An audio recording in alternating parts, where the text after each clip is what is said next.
One. Hi everybody, this is Marvin Marvin. This is the Marvin Marvin Party Show. We're sitting here in our undisclosed location, and it's November 7th? Eighth. Yes. 8th? Ninth. Correction. Ninth. Yeah, Sorry. 9th. And, and we're being outside, and the temperature is 71 degrees, and we're having a heat spell. It's what we call Indian summer, though. I wonder if that word Indian is appropriate. I know because we're trying to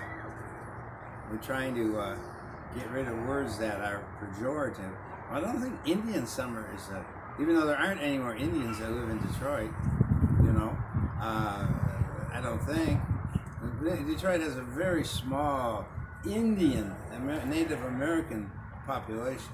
So maybe they should come and get their Indian village, and we should rename it something else. Something else. You know? Detroit doesn't have that great a reputation around the world. We used to, but we don't. I'm surprised anybody still lives here. Yet we have a population. What is the population of the metro area? Something like 4 million. That's a lot of people for living in a place that people don't want to live in.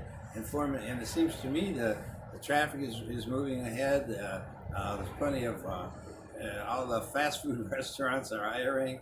A lot of the employment, wanted lines in the newspaper are pretty full. So maybe things aren't so bad in Detroit. I mean, after all, Detroit, Motor City, Motown, the city that invented the automobile, the city that has done so many great things. So arsenal of democracy. If it wasn't for Detroit, we probably couldn't have won World War II, because Detroit, all the manufacturing that for the war materials, and it was centered in the Midwest in the United States, centered in Detroit, and Detroit should.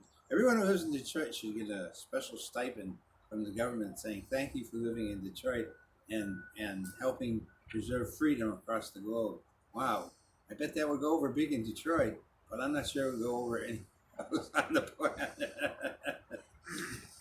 Producer, what do you think? You glad you live in Detroit? I mean, we don't live in Detroit. Glad to. Huh? Glad to, yes. Glad to. We don't. I actually live in Detroit. We're building a bridge between Detroit, Chicago, Philadelphia, Atlanta, and elsewise.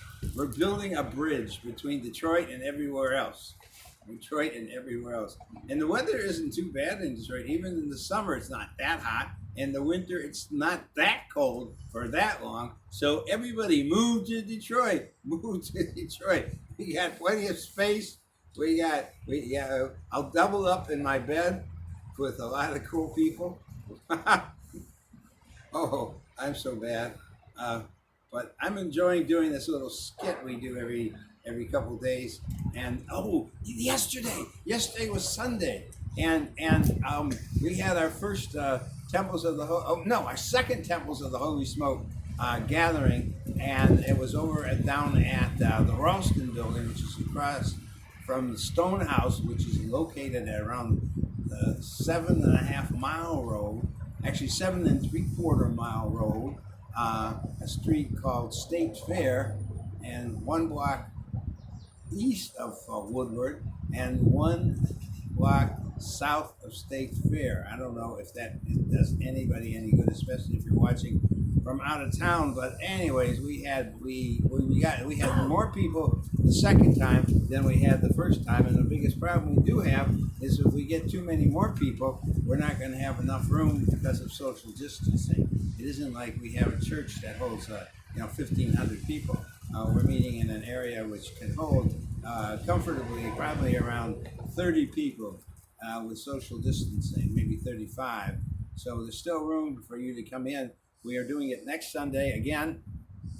We're doing it at 3 o'clock, 3 to 7. Yes. 3 o'clock gets us ready to get everything ready for 420, because it's called Temples of the Holy Smoke. Your body is a temple. Your body is a temple.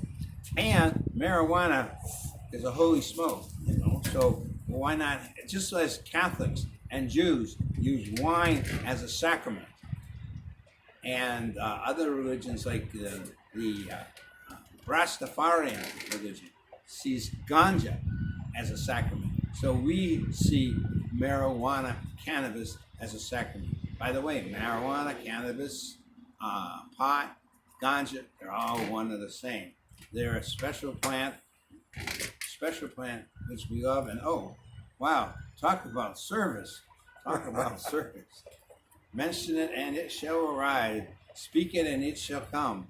You know, so I believe personally that the impact that marijuana has had on me ever since I've been smoking it on September 21st, 1967, has been on so many levels. Social. It allows me to make new friends. Political. It allows me to get involved in the political movement to legalize marijuana, decriminalize marijuana, legalize medical marijuana, now recreational marijuana. Also, the idea of marijuana as hemp as food and fuel and medicine, of course, but also there's a spiritual side. I think everybody when they light up and they chill for a minute. Let's see if we can get this lit. And when they chill for a minute, it's a great deal of some kind of spiritual relaxation comes over. You know, no matter how angry or upset or pissed off you are about whatever you may be pissed off about, once you take that first inhale, you go, and you feel like it doesn't matter. All that stuff out there, all that turmoil inside you can just kind of melt away as you imbibe on the holy herb. And don't think, by the way, that the marijuana was invented by the hippies in the 60s. Marijuana is a plant. It's historically, plant historians can tell you that the cannabis plant goes back to almost one of the oldest plants that we know of, and has been celebrated through many, many different cultures for thousands and thousands of years. And it was only rediscovered in the 60s, and largely that has a lot to do with the war in Vietnam. Soldiers discovered this plant and they enjoyed it. It gave them a relief from fighting, and they brought it back to the States. When they came back to the States, either on leave or at the end of their tour of duty, and they turned their friends onto it, they turned their younger brothers and sisters onto it, and that's how marijuana became so popular in the 60s, because of the returning Vietnam veterans. But marijuana was popular even in the 30s. The 30s, it was popular, as the government said, as they went out against it. It's a drug that many Mexicans use. It's a drug that many Negroes use. That's the term they said. And so God bless the Negroes and God bless the Mexicans, because they brought us all. They cultivated and developed and brought forth a plant of renown, the marijuana plant. And I recommend to you, if you have the time and the patience, to sit down and read about 150 pages. Jack Herer, the book, The Emperor Wears No Clothes, everything they should have taught you about marijuana in high school, but dead end. Because I remember the first time I heard Jack speak at the Hash Bash in Ann Arbor, and he was talking about hemp for fuel, for medicine, for rejuvenating the world's oxygen supply.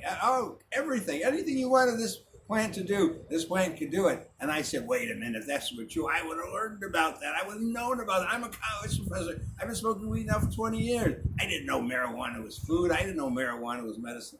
Jack's book, Emperor No Clothes, was a book that really started turning heads around.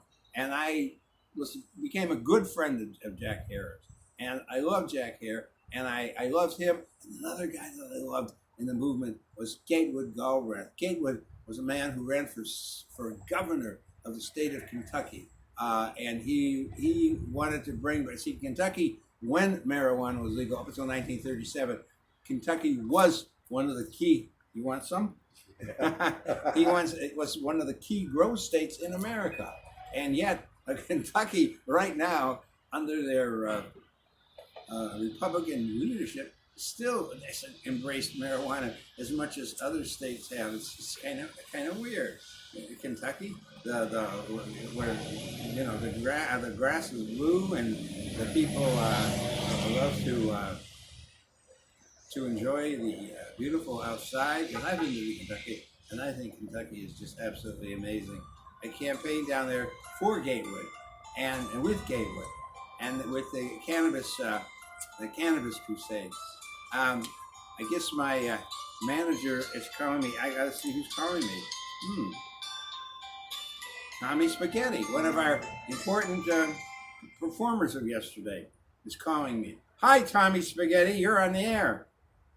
Hey, this is Tommy Spaghetti, and I'm downtown Detroit. Well, not exactly.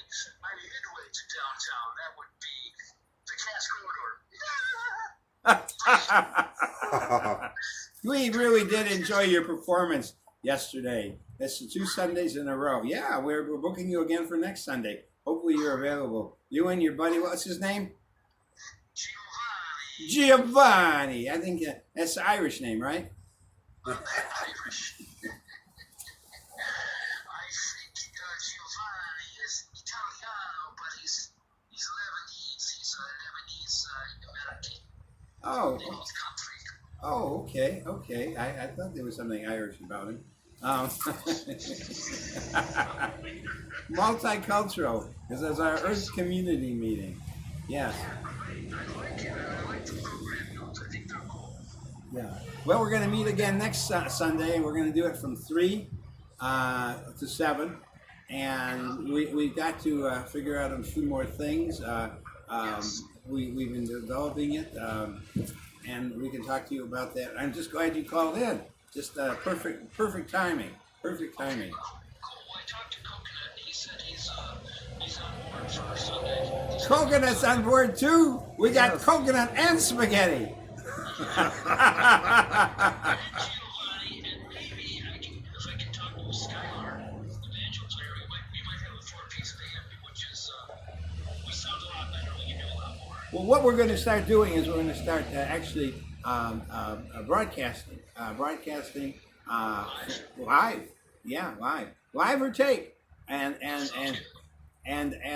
we're going to so that we can get a bigger audience. I mean, that's what we do every time we meet. We want to develop something new, some new aspect of our enterprise, something that's going to blow the people's mind. Really, what I'm trying to do is create a club of 8 billion people who believe in peace, prosperity, and the possibility of our future. Are you a member, Mr. Spaghetti? Yeah, I was there 2 Sundays in a row, and I think that just about everybody that showed up on the first Sunday showed up on the second Sunday. Almost everybody. Yeah. Plus there were more. There were more, and there's going to be more next Sunday. Don't forget, it's 19730 Ralston Street, 19730 Ralston Street, like the old Ralston Purina cereal company. Except I don't think they have anything to do with it. And we're across the street from the Stonehouse Bar. What an appropriate name, Stonehouse Bar. One of the oldest, if it's not the oldest bar in Michigan, one of the oldest bars in Michigan. And this is an historical bar, and it's right down across the street, and from the Ralston building, and it's right next to and we're having the Ralston community is being developed. The Ralston community, we're buying up houses there for hippies. I love living with hippies because you don't have to go too far to score your weed. You don't have to go too far to score your. Yes, sir. I heard the Earth community was going to buy that church in 7 Mile Woodward. Is that a rumor? Can you substantiate? As soon as we collect, how much do you think that church goes for? I'm not sure. Well, then we can't say we're buying it because maybe we don't have the $1 million or whatever they're asking for that church. We don't know. We haven't begun to. We don't even know if that church is for sale just because they've been building it for the last 10 or 15 years. Wouldn't it be awesome to have that for the Temple of the Holy Smoke? That would be awesome to have it for the use of the community. That would be an amazing possibility. Yeah, that would be really, really, really great. So, are you going to look into it? I don't. Or should we ask our friend Eddie St. Aubin to look into it? No, who's Eddie St. Aubin? I saw him on the notes, but I don't remember. Well, we're not going Eddie to. St. Aubin. He wants to remain Eddie St. Aubin. We're not going to worry about who he is. He's the legendary Eddie St. Aubin. You know. Hey, so anyway, our time is up. Our sponsor is saying that's all he wants to pay for. So let's keep in touch. See you. Give me a call in the morning. Give me a call in the evening. Don't forget to, if you got them, light them, smoke them, share them, and please send some to President Trump because he definitely needs them right now. Thanks. Thank you so much. Bye-bye. And thank you, ladies and gentlemen, in our viewing audience. And if this isn't up to the professionalism that you expect, don't blame us. Because we try. I gotta go match socks. Go match socks. Bye. We are working. We think we're showing improvement all the way along. We want to thank Facebook. We want to thank Facebook. Excuse me, for its generosity, providing us with a medium to bring the good message of the good smoke to the good people all across the planet.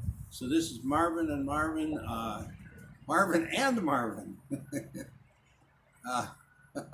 Never did that one before. It's usually Marvin Marvin, but Marvin and Marvin. It's like I got both sides of my personality. So we might as well do Marvin Marvin and Marvin because I'm sure I'm at least a tripod. So thanks a lot. And Mr. P, are you ready to cut me off? Because I'm about ready to, at the count of 1, 2, 3. Bye.